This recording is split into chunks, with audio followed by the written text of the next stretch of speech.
El Entre Cuatro Paredes de hoy, intitulado Milei y los salarios de miseria. Esta semana quedó claro que al gobierno a esta altura solo le interesa bajar la inflación. Por dos cuestiones lo digo. Estamos en el trimestre de oro, esta definición me la dio NASA ayer, así se le dice a este trimestre, de ingreso de dólares por la liquidación gruesa del campo, y el Banco Central no está comprando reservas, prefiere mantener el dólar lo más bajo posible porque de esa manera mantiene parcialmente, ya sin cepo, el ancla cambiaria clave para bajar la inflación. No cumple el acuerdo con el fondo, pero además la no acumulación de reservas le impide bajar el riesgo país, condición necesaria para reacceder al mercado de capitales privado y pagar con esa nueva deuda los vencimientos que tiene este año sin fumarse la plata que nos dio el fondo. Alguien me podrá decir, primero, si al FMI no le preocupa, ¿por qué te preocupás vos? ¿Le estás cuidando el bolsillo al fondo? Ok, no me voy a preocupar. Y también me podrán decir, si mantiene el dólar barato para bajar la inflación, que es la que te carcome el salario, ¿vos qué saltás por el dólar barato? Ok, no salto. Pero ¿saben qué pasa? No sirve de nada bajar la inflación si los salarios crecen por debajo de la inflación. Y si además hay recesión que destruye el empleo. En este sentido les quiero señalar dos cosas. La primera, quedó claro esta semana que el ancla cambiaria no es el único ancla, que el gobierno le sumó el ancla salarial. Milei está más preocupado por contener los salarios que por contener los precios. Por eso fijó por decreto un salario mínimo de miseria, que pasó de, atención, 296.000 pesos en marzo, salario mínimo 296.000 pesos en marzo, a 302.000 pesos en abril. 6 lucas aumentó el salario mínimo de marzo a abril. Y de acá a agosto aumentó, o se contempla que aumente, 26 lucas, a razón de 5 lucas por mes, con aumentos mensuales siempre por debajo del 2%. Ya en el primer mes, en abril, el salario mínimo puede perder un punto más o menos contra la inflación, partiendo además de un piso histórico, es el más bajo desde que se tiene registro, inferior al de los 90. Justo esta semana Milei citó a Rothbard para decir además que la explotación no existe, porque los trabajadores venden su fuerza de trabajo de acuerdo con las... dice Milei que los trabajadores no venden su fuerza de trabajo de acuerdo con las condiciones que se les imponen, sino que en realidad ellos con su trabajo le compran dinero a sus empleadores. Bueno, también alguien me podrá decir, el salario mínimo en realidad no importa, es como un número de referencia. Milei siempre dice boludeces, ¿para qué te detenés en eso? Ok, también se los tomo. Pero entonces voy a venir con el punto 2, que es la recesión y el empleo. Los sectores que más empleo generan en la Argentina son 3, industria, construcción y comercio. La industria creció 5,2% interanual en marzo. Para Renú, que le gusta el interanual, ¿no? A él siempre lo remarca, creció 5,2% interanual en marzo, pero cayó 4,5% intermensual y volvió a niveles de mitad del año pasado. Comparado con noviembre del 2003, la caída de la industria es de más del 10%. Catástrofe. La construcción creció en el interanual 16%, pero cuando ves la curva cayó 4,1% intermensual y tiene una caída respecto de noviembre del 2023 de más de 20 puntos. Catástrofe. ¿Cómo le puede ir a los salarios de esas industrias en crisis? ¿Y qué pasa con el comercio, el tercer sector que más empleo genera? Bueno, esta semana el gobierno se negó a homologar una paritaria ya cerrada entre el sindicato y los empresarios, que era del 5,4% para 3 meses, menos del 2% mensual. Increíble. Se empieza a sentir este malestar, este primer semestre del 2025, que es, como yo ya les vengo diciendo, bastante distinto al segundo semestre del año pasado. Es interesante ver la evolución de una medición que la consultora Pulso de Juan Adaro hace todos los meses, algo que Pablo Ibáñez, nuestro colega, bautizó el índice de la herencia recibida, que miran mucho en gobierno. Hacen la pregunta, ¿quién es el principal responsable de la situación económica? El 70% o más dice que la situación económica es mala o muy mala. Y le hacen esta pregunta: ¿quién es el responsable? Todavía gana con el 47% el gobierno anterior, contra el 41% que responde el gobierno actual.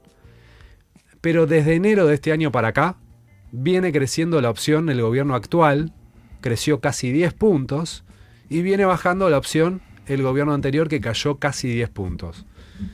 El contrato electoral de Milei era bajar la inflación y hacerle la guerra a la casta. Con esto último también está teniendo problemas.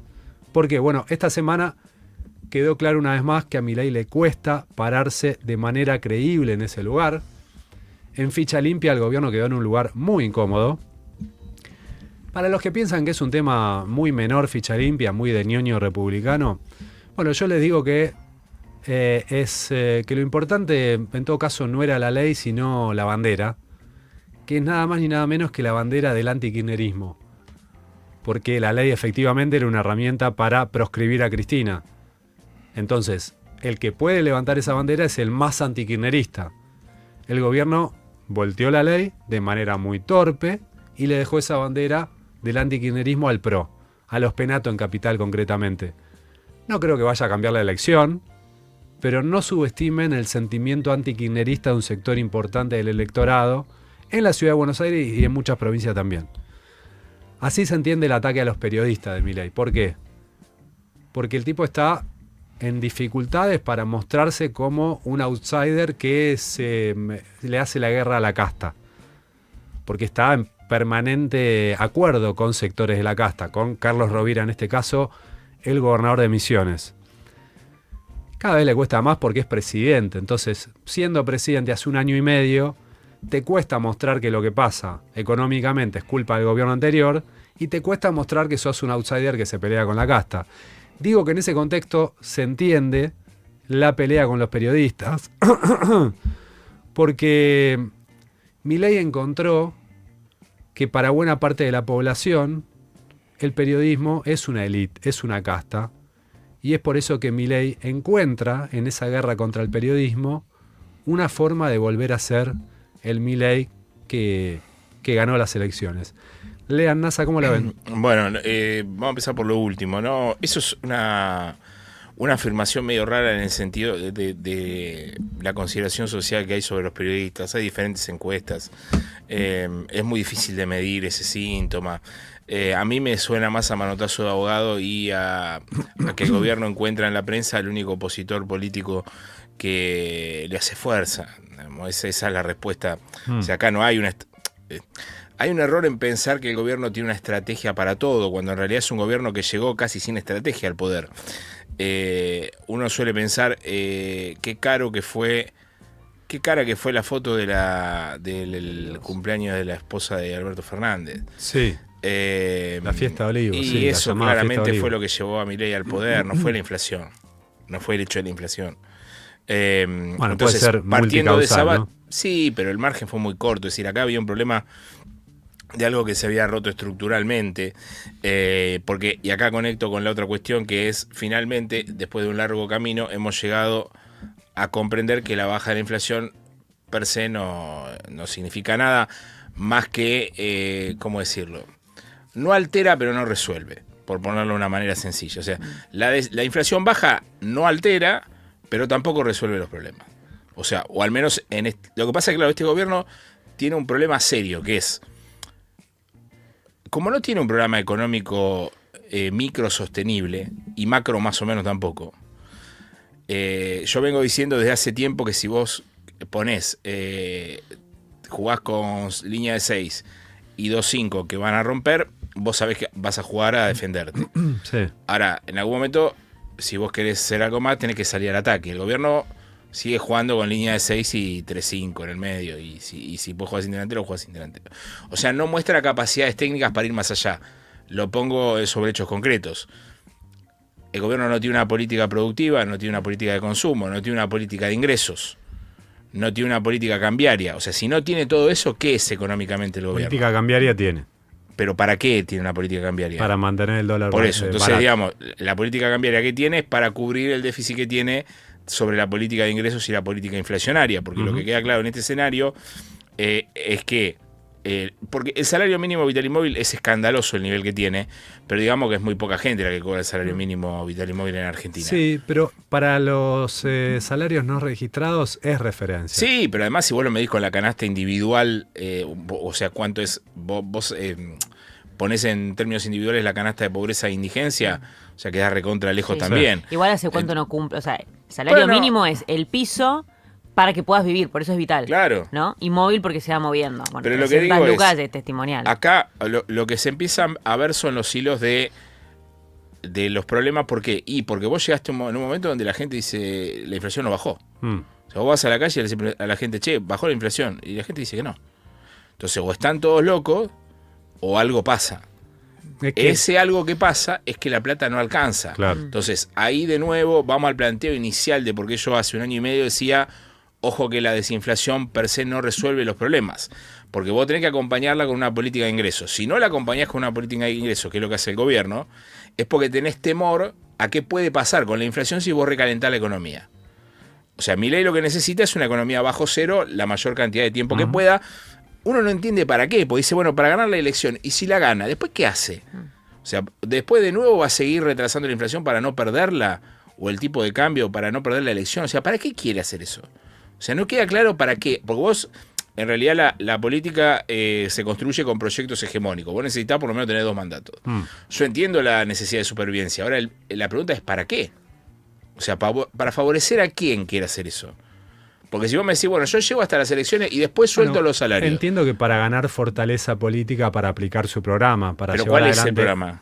Llevar adelante otras reformas, como las que dice de reforma fiscal, reforma laboral, reforma previsional. O sea, las condiciones generales de la población no van a cambiar nada aún después de todo eso que pase. No lo sé, quizás contempla una devaluación, quizás contempla una mejora de ingresos, no lo sé, no parece que fuera ese el plan. Doy 2 datos. Supongamos que porque este es un modelo netamente financiero, es decir, los que están ganando son los que la timbean, sí, ¿no? Que ganan siempre, pero acá particularmente ganan más. Y algunos sectores de la exportación, ¿no? Como la minería, que está de a poco, empezando. Bueno, pero eso siempre tienen volumen. Ayer Molinos, que es una empresa grande de alimentos, presentó el balance, perdió 26% de ingresos. O sea, la empresa más grande de alimentos del país después de Arcor. Pero escúchame, Molinos perdió 26% de ingresos, pero leí mal, o en el primer trimestre de este año tuvo un aumento del 6% en ventas. De las ventas porque vende, o sea, porque lo compensa con lo que vende de fideos. O sea, es la que más vende. Ahora vos ves cuánto vende de todo el resto de los productos, por ejemplo, aceite y todo eso, no existe. Se cayó todo. Se cayó todo. Sí. Entonces compensa. Igual 6% es una venta marginal para este contexto. Obviamente Molino lo que dice, yo también perdí por precio, porque en realidad como está atrasada toda la estructura y yo tengo costos en dólares, no me cierra la estructura. Yo quiero recordar que las alimenticias en Argentina tuvieron 2 periodos antes de de balances en rojo. Uno fue el 2001 y el otro fue la era Macri. O sea, no es que están todo el tiempo teniendo balances rojos. Y lo otro es algo que me compartía Gaby esta mañana. Clarín saca una nota hoy sobre que Georgalos, la empresa que recuperó el mantecol hace poquito, está en venta. Está en venta porque le cayeron 14% las ventas, porque se quiere separar de la empresa. El nieto de don Georgalos, Miguel Sonaras, es directivo de la UIA, fue uno de los que condujo, de la Unión Industrial Argentina, fue uno de los que condujo la última conferencia industrial y fue uno de los que inicialmente dijo, bueno, vamos a ver qué pasa con esta historia. O sea, lo que pasa es una obviedad. Uno dice, che, pero los empresarios en Argentina no se dieron cuenta que esto iba a pasar. Bueno, deberían haberse dado cuenta. Y 2 cosas más. La plata, o sea, esto está sostenido con la plata del Fondo Monetario Internacional. En la última semana se gastaron $1.000 millones, un poquito más. Ayer recuperaron porque compraron un poco más de reserva. Se gastaron el 10% del adelanto que le dio el Fondo Monetario. ¿Para qué? Para nada. O sea, le dio 12.000 millones, se gastaron 1.000 en una semana. Con toda la guita que está entrando. Con toda la plata que está entrando. Pero ahora fíjense lo delicado que es el escenario, porque el gobierno está todo el tiempo dando señales de que no alcanza con la plata del fondo. ¿Por qué? Están con esta idea de saquen la guita del colchón o saquen la guita de donde sea. Y después ayer, el otro día, filtran que puede haber un proceso de deuda, de generación de deuda para traer dólares de afuera. O sea, ¿qué pasa? ¿Qué es lo que pasa? O sea, ¿el modelo se sostiene con la plata del fondo o no se sostiene con la plata del fondo? Entonces digo, todo es frágil, pero todo es frágil no desde ahora, desde antes. Por eso acá me parece que la discusión tiene que estar puesta en 2 o 3 cosas. El proceso de desinflación está sostenido en 3 pilares. La recesión, la política cambiaria y la política salarial. Déjenme decir algo más sobre el acuerdo de comercio. El gobierno está interviniendo de manera furiosa en una paritaria que es la paritaria privada más grande, 1,2 millones de trabajadores, la de los empleados de comercio. Si Milei sacó 56% de los votos, de ese 1,2 millones hubo una gran cantidad que lo votaron. Seguramente. Son salarios de miseria los que paga el comercio, en general en relación a otros rubros. Digo, son salarios más bien bajos. Un palo 200. Un palo 200, un palo. Digamos, es nada. O sea, si vos a eso le aplicás un porcentaje como el que le están dando en la paritaria, decís, che, ¿y qué hago con esta guita? Bueno, es lo que hay. Esa paritaria dio 5,4 sin las sumas fijas. Tiene 3 sumas fijas. 35, 40 y 40. Y la última de 40.000 se suma al salario. Por lo tanto, si vos contás esas 3 sumas fijas, se va a 9,6% de aumento. Ayer pasa algo que es realmente increíble, que es capital humano, o sea, la Secretaría de Trabajo está bajo la égida de Capital Humano. Capital Humano ayer directamente hace un comunicado en el cual dice, no solamente estamos interviniendo en la paritaria de comercio, porque a decir verdad todos los gobiernos antes de la firma de los acuerdos, ha pasado incluso en los gobiernos del kirchnerismo, dicen, che, ¿qué onda? ¿Te parece esto? Sí. Estamos hablando de otra época, de otro porcentaje, nada que ver. Pero lo que digo es, puede trabajar el Estado sobre la paritaria antes de la firma. Ahora, acá lo que pasó es que se firmó el acuerdo del aumento, lo firmaron las patronales y el gremio de Cavalieri, y el gobierno dijo, no, esto está mal. Hizo una primera reunión con las partes para decirle, bajen el sueldo que ya firmaron.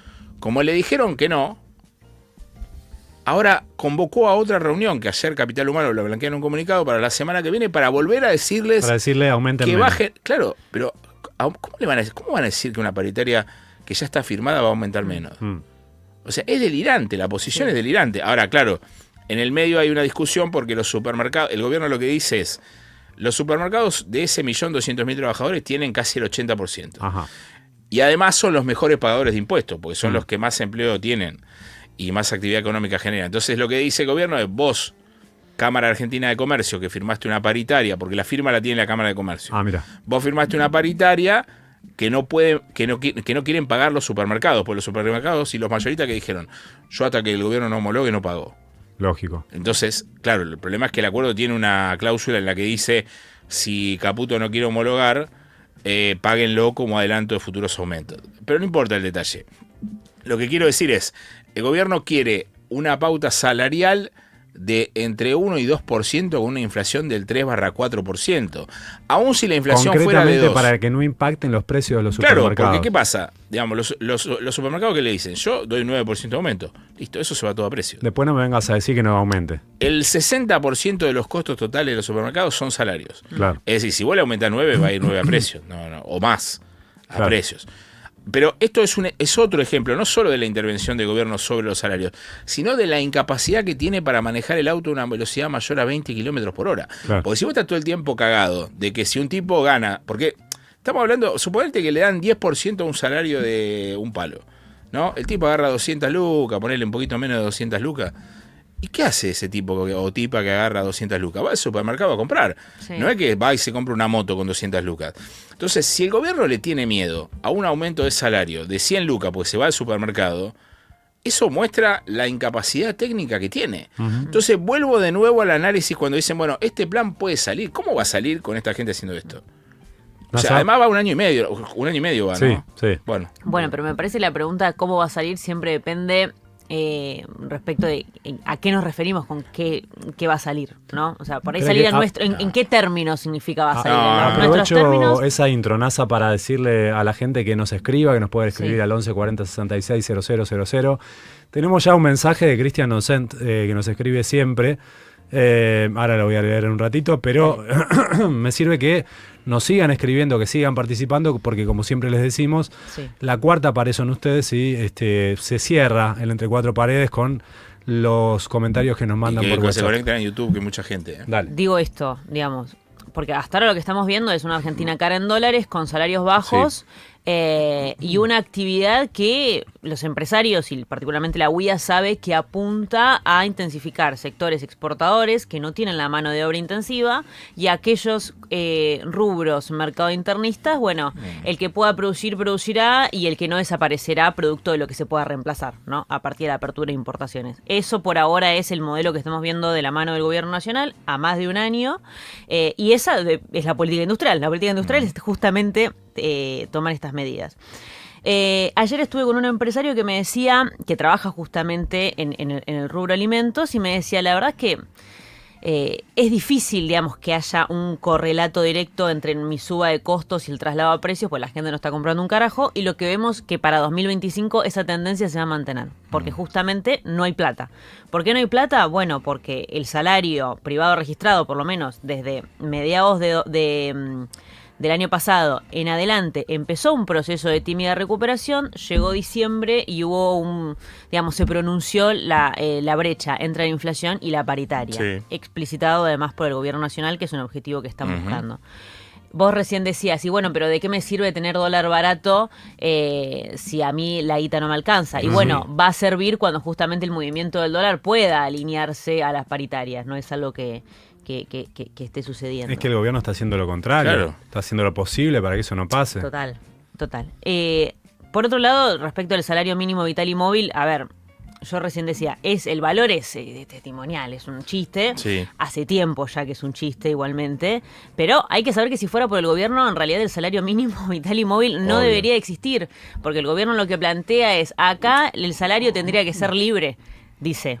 Ahora hablar de salario mínimo. Te pisan la paritaria. Pero después te la pisan. Pero filosóficamente dicen, teóricamente, ¿qué es lo que te dicen? El salario mínimo debería ser libre porque en realidad el empresario tendría que poner el salario y si el trabajador quiere trabajar podría aceptarlo, ¿no? Ahora, para el salario mínimo tenés esa visión, pero para después homologar paritarias de la mayoría de los trabajadores, no, ahí las tenés que condicionar porque si no la inflación se te va al alza.